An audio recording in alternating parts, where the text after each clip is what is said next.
Assalamualaikum warahmatullahi wabarakatuh. Hari ini pembelajaran bahasa Indonesia yaitu tentang wawancara. Wawancara adalah tanya jawab yang dilakukan untuk memperoleh informasi. Nah, orang yang memberikan informasi wawancara itu disebut dengan narasumber. Agar wawancara berlangsung dengan lancar dan hasil wawancaranya maksimal, maka pewawancara harus memperhatikan hal-hal penting. Apa aja hal-hal pentingnya? Sebagai berikut. Ada 3 langkah dalam melakukan wawancara. Langkah yang pertama yaitu persiapan sebelum melakukan wawancara. Langkah yang kedua yaitu ketika sedang melakukan wawancara. Dan yang terakhir setelah melakukan wawancara. Pada persiapan sebelum melakukan wawancara, hal yang perlu dilakukan yaitu yang pertama, membuat janji dengan narasumber. Kemudian, menentukan tujuan atau keperluan wawancara.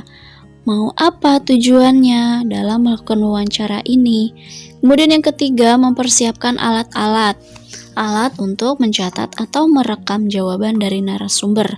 Seperti apa? Contohnya seperti pulpen, alat perekam suara, buku, dan alat tulis lainnya. Kemudian menyusun pertanyaan untuk mengetahui informasi yang akan diperoleh. Jadi berbagai macam informasi yang ingin kita peroleh dibuatkan pertanyaannya. Setelah itu berlatih agar tidak selalu membaca pertanyaan yang telah disusun. Sebaiknya ketika mewawancara tidak usah atau tidak boleh membuka catatan. Jadi, pertanyaan-pertanyaan yang telah disusun sebaiknya agar dihafalkan. Kemudian, berpakaian sopan. Setelah itu datang tepat waktu. Nah, hal ini agar tidak mengganggu waktu dari narasumber yang sudah menyempatkan waktu untuk berwawancara dengan kita. Kemudian langkah yang kedua adalah ketika sedang melakukan wawancara. Hal apa saja yang perlu diperhatikan? Yang pertama yaitu berbicara dan bersikap sopan. Sebelum mengajukan pertanyaan, sebaiknya wawancara diawali dengan memperkenalkan diri dan menyebutkan tujuan wawancara. Jika belum mengenal narasumber, sebaiknya tanyakan terlebih dahulu nama narasumber. Jadi ada sesi perkenalan sebelum kita melakukan wawancara. Atau sebelum memulai pertanyaan yang ditanyakan kepada narasumber. Yang ketiga yaitu mulailah wawancara dengan pertanyaan yang ringan terlebih dahulu. Tidak langsung bertanya pada topik wawancara.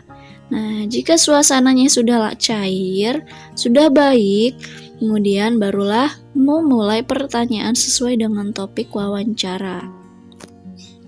Adapun ketika sedang berwawancara, nah, dari jawaban narasumber ini masih bisa kita kembangkan lagi menjadi sebuah pertanyaan yang baru.